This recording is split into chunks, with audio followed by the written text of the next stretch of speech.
2022 has been a terrible year for Hollywood. We've talked about it over and over again. And just like we've seen with these big corporations like Disney, people that are exclusively focused on streaming are facing similar difficulties. Netflix just had its worst year in a decade, and for the first time in history, lost subscribers 2 consecutive quarters. Netflix is having an absolute meltdown as other streamers pop up, try to compete in this space, and they're sitting there bleeding subscribers, bleeding hundreds of millions of dollars because they've continued to push woke garbage that people, quite frankly, just aren't interested in. And it has to be the last laugh for someone like Henry Cavill, who dumped Netflix's The Witcher, said, I no longer want to be here. I'm cutting my losses because you don't respect the source material. You're focused on identity politics. And although there have been some okay things that got released on Netflix this year and some big successes for them, overwhelmingly, the year as a whole is a catastrophe and a failure. Netflix shares plummet more than 50%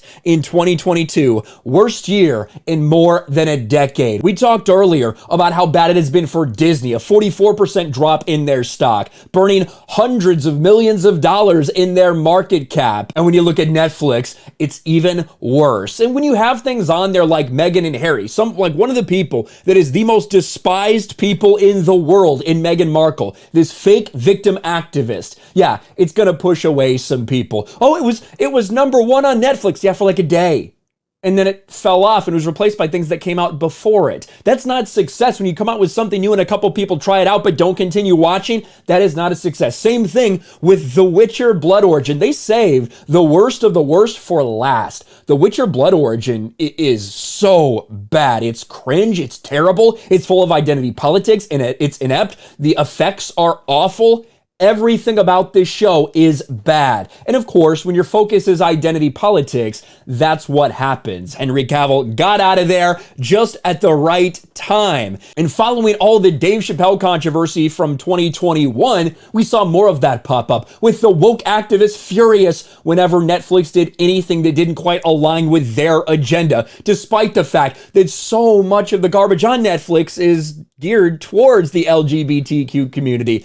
Even when they put a tag on something that was pretty successful in Dahmer. No, that's not okay. You can't label a gay serial killer who killed gay people. You can't label him as anything to do with the LGBTQ community. Weird how that works, isn't it? But regardless, this has been a catastrophe for Netflix. Netflix has closed out its worst year in more than a decade, with its stock plunging more than 50%, wiping out a staggering $136 billion in market value. For 2022, Netflix shares dropped 50%, the most the stock has declined on an annual basis since 2011. For the first time, the once invincible company lost subscribers for 2 consecutive quarters, ushering in a period of painful belt tightening that has included several hundred layoffs. Netflix decline outpaced the NASDAQ, which is down 33% for the year. So when you do talk about the economy, you need to keep these things in perspective. The economy has been terrible the past several years. You can't deny that. A lot of people just say, well, the economy's bad, so that's why they're doing bad. It goes further than that.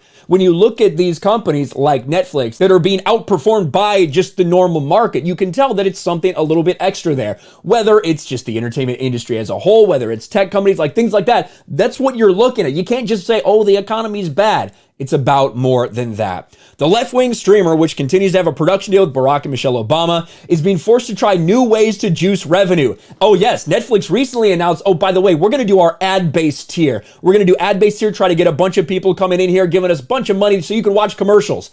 That was a failure. They had to give refunds to the advertisers. They're upping their prices again. They've announced they're going to stop password sharing as a whole.